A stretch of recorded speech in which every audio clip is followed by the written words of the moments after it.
अब से कुछ ही देर पहले प्रधानमंत्री नरेंद्र मोदी इंडोनेशिया के लिए रवाना हो चुके हैं, जहां वो आसियान शिखर सम्मेलन और पूर्वी एशिया शिखर सम्मेलन के लिए पहुंच रहे हैं। इन दोनों बैठक में 18 देश शामिल हैं। इनमें से कई चीन के पड़ोसी देश हैं, जिनका भारत से बढ़ता रिश्ता चीन के लिए चुनौती बनता जा रहा है। आसियान कंट्रीज जो समूह है 10 देशों का, वो भी बहुत इंपॉर्टेंट है इंडो पैसिफिक की जो रणनीति है उसको सक्सेसफुल बनाने के लिए। तो आसियान कंट्रीज में ऐसे बहुत सारे कंट्रीज हैं जो साइड्स नहीं लेना चाहते ग्रेट पावर राइवलरी में चाइना और यूएस के बीच में।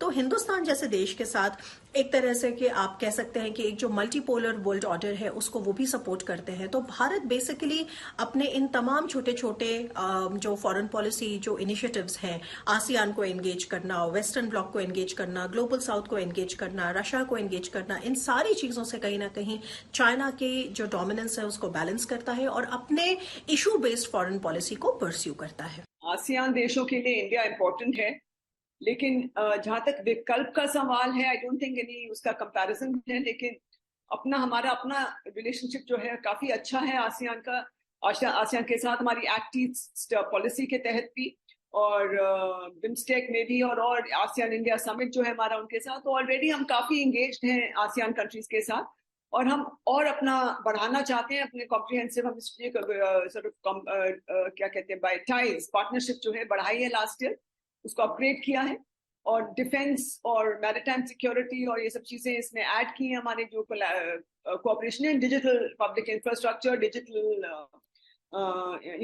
इंटरैक्शन और फाइनेंशियल उसके लिए, जैसे सिंगापुर के साथ हमने किया है एक फाइनेंशियल डिजिटल एक्सचेंजेस का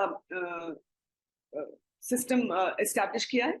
तो आसियान के साथ भी हम वो करना चाहते हैं। तो हमारी जो है हम अपना एजेंडा है, हमारा अपने वो इम्पोर्टेंट इश्यूज हैं जो उनके साथ हम लेंगे।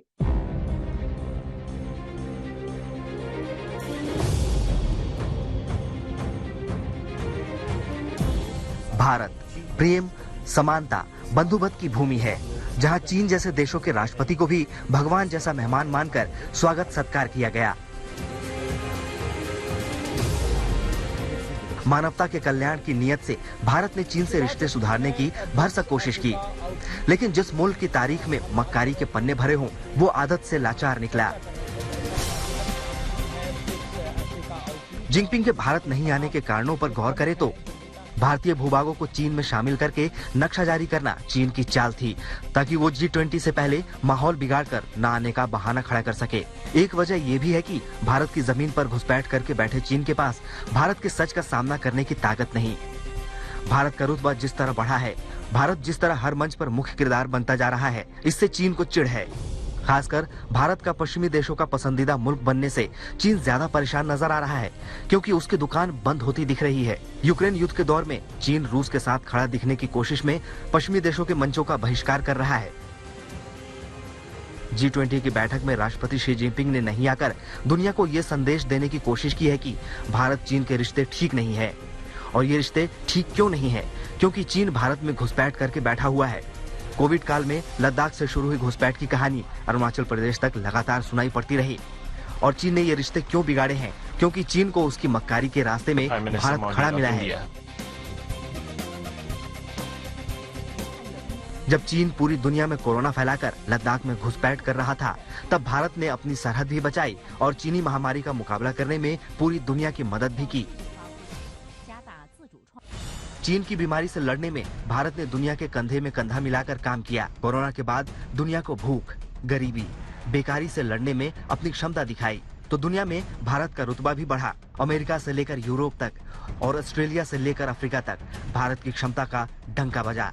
दूसरी तरफ चीन की धूर्तता और मक्कारी का भांडाफोड़ होता गया। दुनिया में चीन के प्रति मोह भंग की शुरुआत हुई तो चीन बौखलाने लगा, खासकर तब जब पश्चिम के देशों ने भारत को चीन के विकल्प के तौर पर आगे बढ़ाने की कोशिश की। दुनिया ने देखा भारत के पास क्षमता है, भविष्य है, नीति है, नियत है, वो तेजी से आगे बढ़ रहा है, तो उसकी स्वीकार्यता भी बढ़ी।